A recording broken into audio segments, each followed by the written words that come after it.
Hello, my name is Michael Ramos, and I have been in the real estate world for, well, my entire life. My family and I have done it all and seen more from real estate sales, construction, and property inspections. And in all this time, what fascinates me the most about this industry are the people and how they changed their dreams into realty success.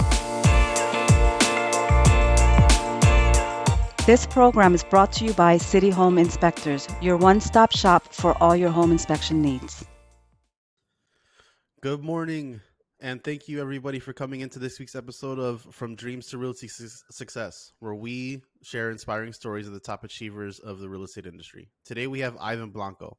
Ivan has only been an agent for a little over a year, and he completely dominated 2021.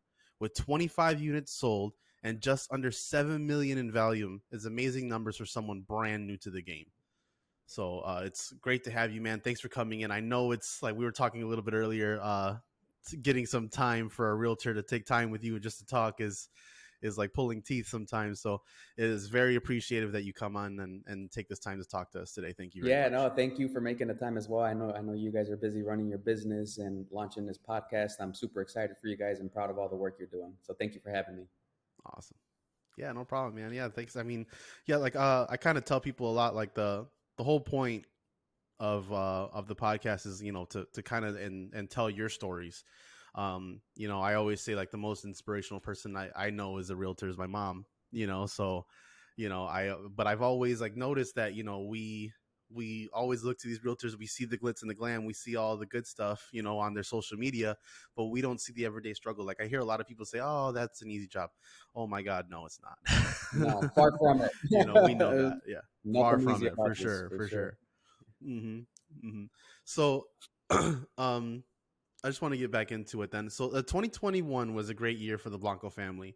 I wanted to know what was the major kicker that made you decide to go into real estate in the first place? Yeah, so for me, it was unfortunate circumstances. In 2018, we were expecting our daughter to come in October of 2018. And right before, I think it was around the 5th month of the pregnancy, we got news that there was going to be complications, right? So there was going to be issues with medical complications with my daughter. And I knew at that point, it was like, you ever hear the saying when it rains and pours? So she was due to be born in October. I got laid off from my job in July, and I was just like, holy crap, like it's all coming down at once. So it was fine. In that moment, I made a decision that I was going to spend that time with my family and I'll figure it out later, right? So later, not even at that point, I didn't make that decision, but down the road, my wife had always been wanting me to get into real estate just because she has like a natural passion for it. And she'd always tell me like, you'd be so good at it. You know how to sell, your people love you, so on and so forth. But it's just, I don't know. It was just never really called my attention. Right. But when all this came about with all the complications, I had to do something. I could not be restricted to a job where they were going to tell me that no, I couldn't be at my daughter's surgery or no, I couldn't be at her therapy. I needed something that gave me flexibility where I can still create a good income for my family. So at that point, it was when I made a decision to go into real estate. Okay. So what was the job that you got laid off before you came into real estate? I was actually doing collections. I was collecting on federally defaulted student loans. Did that for 5 years. And did the experience there or what you learned there help you at all with your real estate career, or is it like completely? Yeah, absolutely. I think all the experiences combined rolled into one kind of helped me transition into real estate. With collections, it was a lot of being on the phones, right? I mean, imagine calling people saying, hey, you have to pay this debt or they can potentially garnish your wages and seize your tax returns. Those are not pleasant phone calls to make. So to call somebody saying, hey, do you want to buy or sell real estate is not as intense as saying, hey, you owe $50,000. Let's get you on a payment plan, or they're just going to take it. Right. So they're much more pleasant phone calls. Right. So after 5 years of continuously making 100 to 200 phone calls a day of that nature, it's a lot easier to call somebody and just simply ask them, is there anything I can help you with? Yeah. Yeah, I bet that is a lot better phone call, because I know I could imagine all the FUs and everything that you got on that job. So I know. I know with your daughter that you said you had complications. Was that your major drive? Because I mean, for you to do 25 units in your first year, I mean, that's, relatively unheard of. So was she your major focus? Was there like certain things that you had to prepare for? Is that why you worked so Yeah, hard? absolutely. Her and my wife, I'm driven by my family, and my wife and my daughter are my driving factors. It was real life, man. It was just one of those situations where you hear the cliche all the time. Your back's against the wall. What are you going to do? But that was the reality of my life. I always reference it to the movie 300. Remember when that guy gets kicked into that bottomless hole? That's what I felt like. That's what happened with our lives. Wow. I've literally been rebuilding our lives from scratch since all this has happened. Like everything got tore down.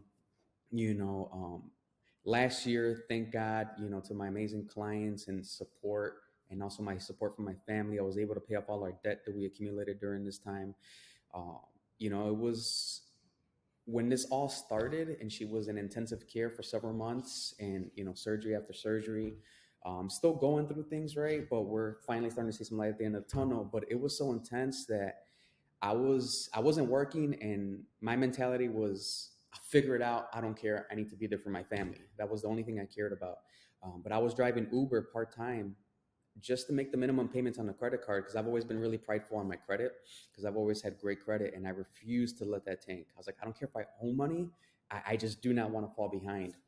So I was literally driving Uber part time, just enough to make $100 to make the minimum payment on a credit card, and then fill up the gas tank with the credit card. It was like a vicious cycle, and I knew it at the time, but I didn't care, because I was like, I'll figure it out later. And that's when I stumbled into to real estate. It was just literally one of those situations where I didn't have a choice, man.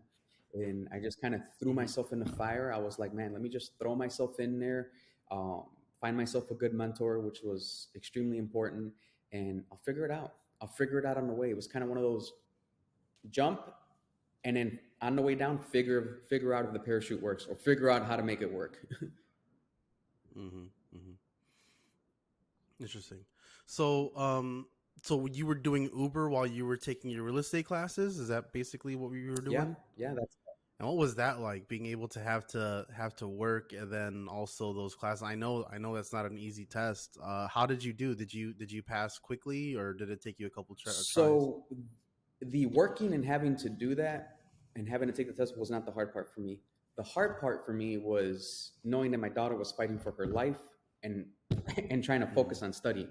So the I had to enroll two different times, because the first time that I was enrolled in real estate school, like literally this, and I was involved in the I did the fast track course, which is a 2 week course, which they kind of jam pack like 500 pages into like 6 days worth of classroom activities.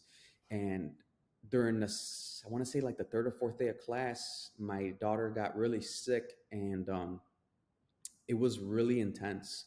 I'm talking about like she actually caught pneumonia, and she was 4 months old, and she Wow. was medically paralyzed. She was in a medical coma and then she was medically intubated, which basically means she had tubes down her mouth. So imagine, having to see that and then still trying to focus on school. I just couldn't. I was trying to wing it on the test. I was just, because I could not put any energy into focusing on trying to learn something when she was going through that. So I didn't pass the first time around. So then after we got through that, and we got out of that with the pneumonia, um, I re-enrolled back into school, and I knocked it out on the first try, because I was able to actually focus.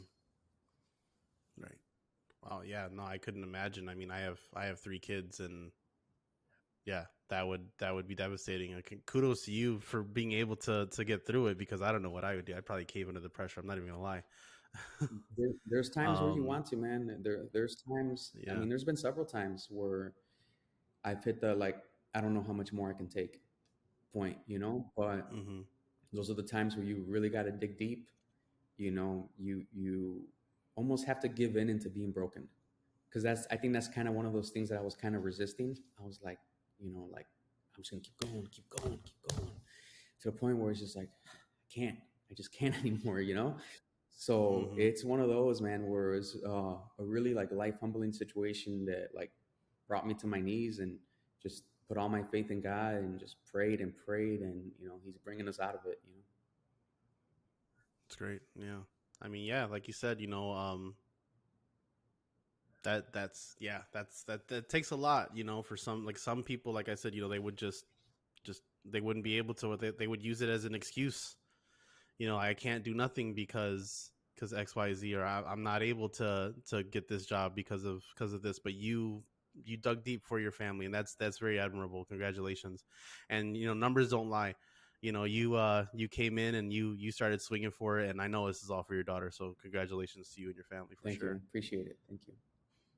So I want to go back into because you went straight to 606, correct? No, no. Or So did you? I started off at another boutique real estate office at North Lake Realtors, and then I Okay. recently made the switch to 606 Brokers in the beginning of this year, January 2022.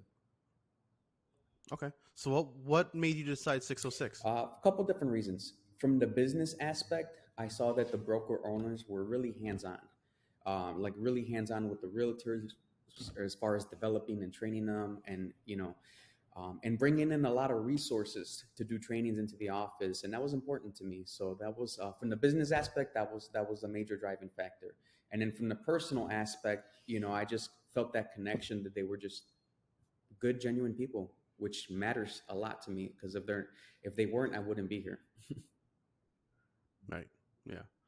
Yeah, I know Brenda and Antonio very well, Yeah, Brenda, Antonio, and Mario, they've been been knowing great. them for years. They've been great. I have nothing but great Yeah. things to say about Yeah, I've known them for your Mario and Edgar, known them for since I was a kid, so yeah, it's really cool. Like I love to see whenever I see their signs around, I'm like, oh them. yeah, there they are. Yeah, they're doing great things, Yeah. and I'm very proud of them and honored to be a Yeah, part of okay. them. And then they just opened a new location, correct? By the Yep. Hip Mall. So that's location number Yes, it is. 3, if I'm not Yeah. mistaken. Yeah. So yeah, they're doing it. They're Yeah, doing that's the it. location I'm based out Good of, to actually. them. Right. Yeah. I think I've seen you there a couple times. Like me and my guys normally drop off cookies and stuff and some brochures and everything, and I normally Yeah. see you there. So what do you love most about real estate? You know, About being a realtor? One thing that I wasn't expecting is the clients that turn into friends, which is it's a nice thing, Mm, right? So you build the relationships that you build among this, right? Not only with that, but the relationships that you build with your fellow colleagues, like yourself and your family. I consider your family now. After we've done so many transactions together, and now we're getting to know each other on a personal level. We get each other pies on Thanksgiving. you know, mm-hmm. Believe it or Yeah. not, like those kind of things, they matter to me. Relationships are very, very important to me. I always put relationships over transactions. If somebody's a jerk and they want to buy for 600,000, 700,000, I really don't care. The my mental health and the energy that I have to protect is much more important to me than a commission check. So hands down, I would have to say the relationships, with colleagues, with loan officers, with attorneys, with my inspectors, with my clients, the best. Awesome. Yeah.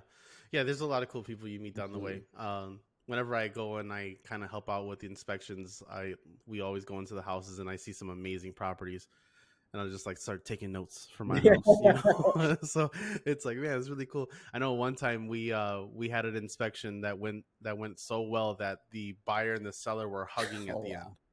And it's like, oh my god, you never see this before in your No, you life. don't And see I something. wish I took a picture of it because it was a Kodak moment. um so it is interesting, the different type of people, because I mean, and that's what I love about this type of work too, being in the real estate industry, is that it's always different. Every house, every Yep. client, every transaction is always different. It keeps you on your toes, so it's never the same thing over and over. So that's what I like that it's always evolving, it's always growing, and it's always Yeah, different. it's never ever the same. You could line everything up and think, oh, same exact scenario, but I can guarantee you something's gonna happen, something's gonna come up that's gonna be completely different from the last one. But again, like you said, that's what kind of keeps you sharp, keeps you on your toes too. Right. Yeah.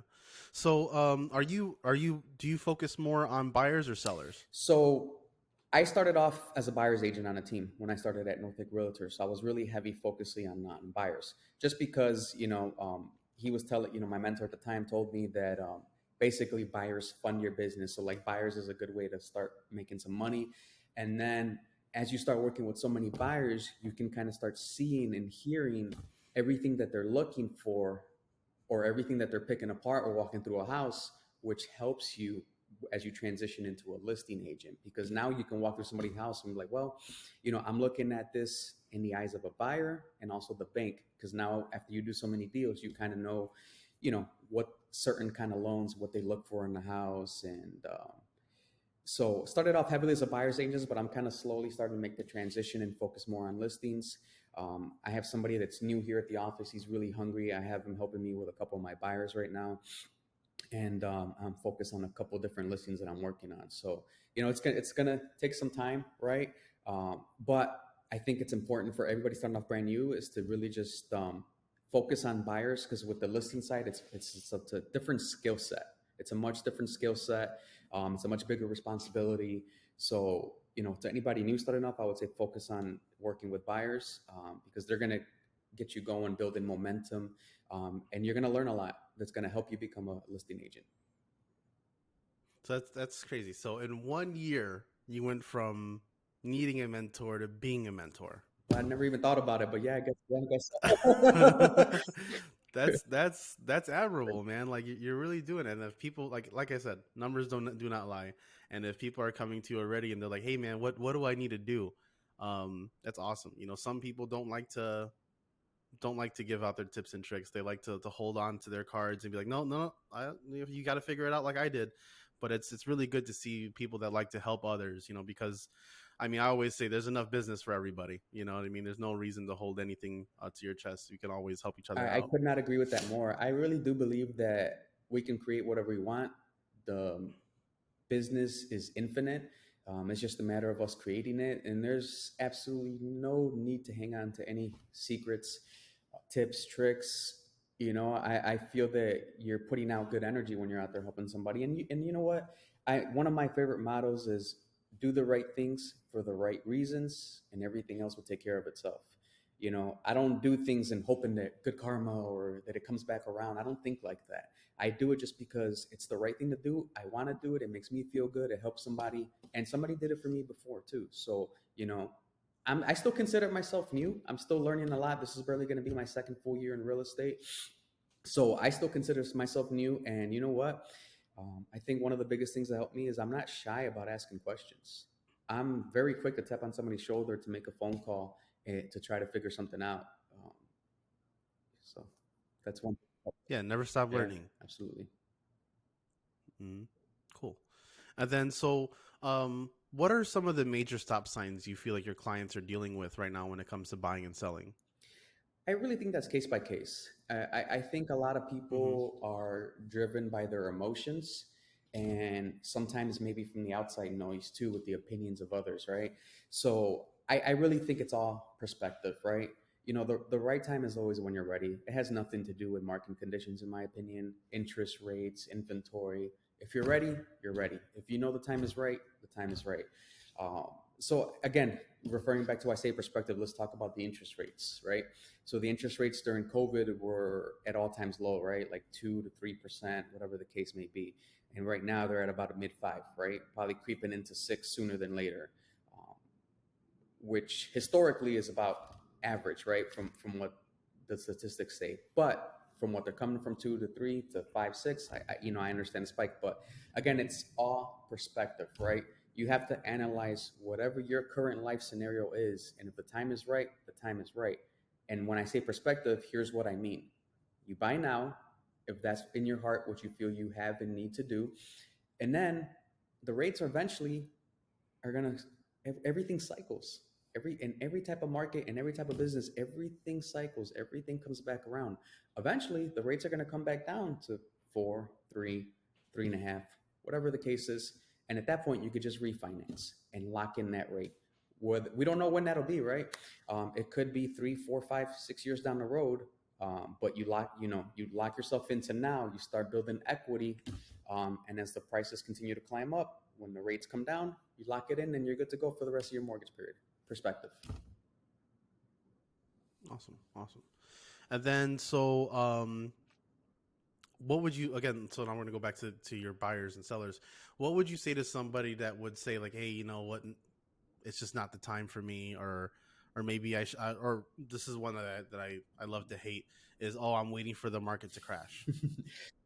What do you say to Well, that the guy? people that have been waiting for the market to crash since COVID, because that's when all that talk started.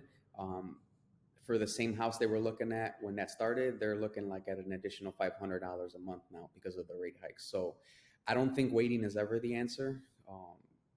Again, it's really just all perspective, right? If you're not ready, you're not ready. I don't try to convince anybody into trying to do something. I have a certain pre-qualification list of questions that I go through with all my buyers and sellers. I have a system in place that I kind of put my clients through just to kind of see how well qualified they are, how serious they are, and also learn about what their motivations and what their goals are. If their goals are to accomplish something in the next year or two, that's perfectly fine with me. I'm not trying to convince anybody to do something they're not ready to do, right? Especially with buying a house. I mean, that's one of the biggest decisions they're ever going to make in their lives. So it's important for me to move at their timeline. Sorry, I got a call. Kick me out. Give me 1 second. All right. So for me, it's important to move on their timeline, right? So I have a set of questions that I go through, and it's all case by case. So I don't really try to figure out a script to try to get somebody moving now if they're not ready to. If they're not ready, they're not ready. But if they are, I'm gonna find it in their motivation when they're talking to me, and maybe just help them see it from a different perspective, right? Because they may only be looking at it from fear, right? And if I can help kind of give a different perspective, and then they'll be ready to make a move, then I'll do that. But I'm not gonna try to nudge them or push them to convince them. Right. Okay. So, besides real estate, is there anything else you're passionate about? My family. I'm just gonna be honest, Yeah, I figured. no. So honestly, like I do it all for my family. I have things that I do enjoy. I grew up being a big sports fan. I was, anybody that knew me knew I'm Okay. like diehard Bulls, Cubs, Bears, and I still enjoy it. But priorities in life have drastically changed. So now it's more like you said, a hobby versus it used to be a passion. Like being a sports fan was like my thing. Like if you saw me, you knew like, oh man, that guy's a hardcore Bears fan. Were you painting your face and I've done stuff? it. You doing all that? Yeah. I've done it. I've done it. But I've also, I've dressed up as the Punisher and I went to Comic-Con. I can't talk hey, shit, man, so it is what it is. passions are passions. There's nothing wrong with that, man. Yep. My biggest passion now is honestly continuing to learn and grow and evolve. I love to read. I try to knock out 10 pages of a good book a day. And before you know it, you knock out 15, 20 books in a year. But So what are some of the any like books that you would recommend to the the audience? number one book that I will recommend that I would probably say is my favorite right now is The Compound Effect by Darren Hardy. So it basically talks Compound about Effect. how small decisions lead to big results or vice versa in the long run. So he gives an example where if you eat like one of those fun sized candy bars, uh, in the moment you think it's not a big deal, let me just eat it. But if you do it every day for, I forgot what example he gave, how many years, that it basically adds up to like 20 pounds of fat. And it's like, holy crap, man, like every decision we make matters. Every decision has a ripple effect in the long term. So, and you think about it that way, okay, let's talk about having the candy bar every day or going to or skipping the gym every day. And what does that look like 5 years from now? What does buying a cup of coffee at Starbucks every day for 5 years look like 5, 7 years from now? And he gives that perspective on business, personal, relationships. It's an amazing book. It really opened my eyes to a lot of different things. Awesome. Yeah. Cool. So yeah, The Compound Effect. Yeah, we gotta Amazing look that book. one up. Awesome. Okay, great. Yeah, I think that is all the questions I have today. If you would like to let everybody in the audience know what's the best way of reaching you, maybe give your number and your email, so that they can know how to talk Yeah, to you. absolutely. So my direct cell phone number is going to be 773-841-4716. And my Instagram handle is Ivan_the Realtor. It's a public page. You can DM me with any questions you have, and I'd be happy to talk to you. Awesome. Well, here we are, everybody. Thank you so much for tuning in to this week's episode. We're here with Ivan Blanco, family man and a killer of of units of 2021.